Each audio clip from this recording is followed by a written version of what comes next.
2 years ago, it was clear that the burden of debt for Greece was unsustainable. Under political pressure from outside and at home, an IMF program was devised in collaboration with the European Commission and the European Central Bank. This program was misconceived at the outset, not just because the debt projections were unrealistic, but also because it focused excessively on fiscal targets. The underlying problems in Greece are institutional and political. Without major structural changes, even the fiscal objectives were not attainable. The debt projections were hopeless in any case, and it was deeply wrong to maintain that no euro area country could or should restructure its external debt. A voluntary debt restructuring, giving a feasible debt burden, just might have been possible at that time. But after almost 2 years of procrastination and highly politicized mishandling by all parties, I fear we are well past that. Unfortunately, Greece must default on its external debt. It is still possible to make this an orderly default, in particular to save the financial sector from implosion. That should be the major objective now. Default will not save Greece from hardship. If there is no continuing external assistance, both the fiscal balance and the current account will have to go abruptly to zero. This will be a terrible economic shock, and default will also be a deep blow to Greek perceptions of national honor.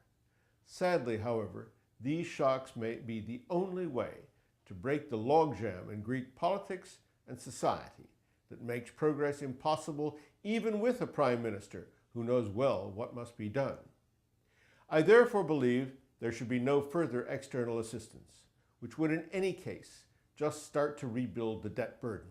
Greece must work its way out of this disaster with its own resources and with a social unity that has so far been absent. Many of the necessary institutional changes are set out in detail in the document Greece: The Way Forward, under the names of Michael Jakabidis, Dimitri Vayanos, and myself. You will discuss these issues further in this meeting in Athens, which unfortunately I cannot attend. In the remainder of my allocated few minutes, I shall therefore focus on the default, on Greece and the euro, and the macroeconomic picture going forward. With expenditure cuts, the economy has been contracting relentlessly, and the projections for 2012 and beyond deteriorate by the day. That will indeed continue unless there is a major break with current policies.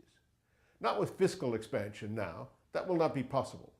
The shock of default and its macroeconomic implications must turn Greece towards meeting demand from internal resources, from increased production in a system newly freed from many of the existing macroeconomic constraints.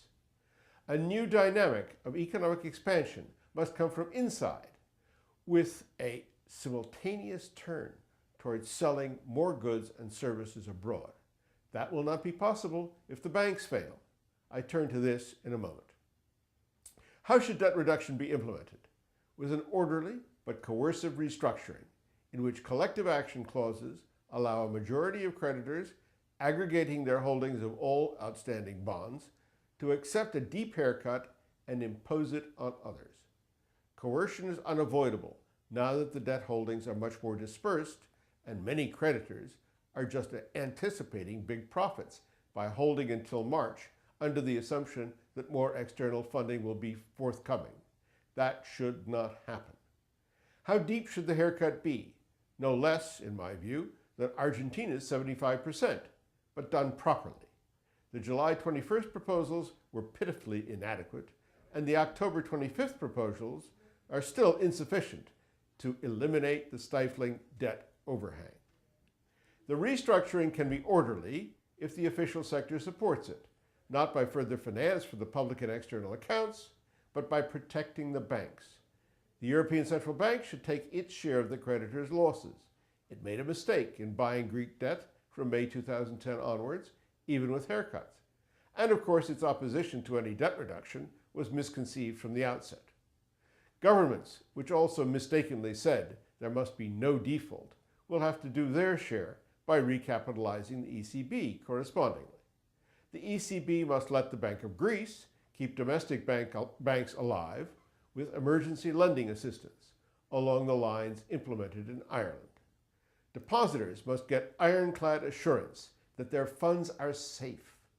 Only that can stop and reverse the bank run that has been going on for months now.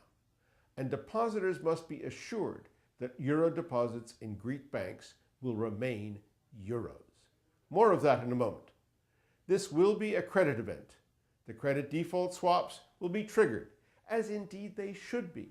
This is not a disaster, certainly not for Greece, but also not for international finance. Greece is not Lehman Brothers. Greece is not the center of an interlocking web of financial sector contracts. It is unfortunate that holders of naked CDS will be paid off, but those holding CDS to hedge their holdings of Greek bonds should certainly cash in on the insurance they have paid for.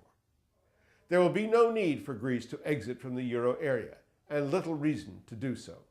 An exit would certainly destroy the Greek financial sector, not just because the ECB would no longer be there to provide liquidity, but also because of the balance sheet effects. It would be reconstructed, as in Argentina, but at great cost. The legal and contractual complications would be daunting. Many say Greece's economic problem is a lack of competitiveness due to excessive unit labor costs, which could be cut with a substantial currency devaluation. Yes, real appreciation since 1999 has hurt competitiveness somewhat, but a big nominal devaluation is unlikely to be the answer. Inflation would quickly erode the positive effects, and in any case, Greek exports are not that price sensitive.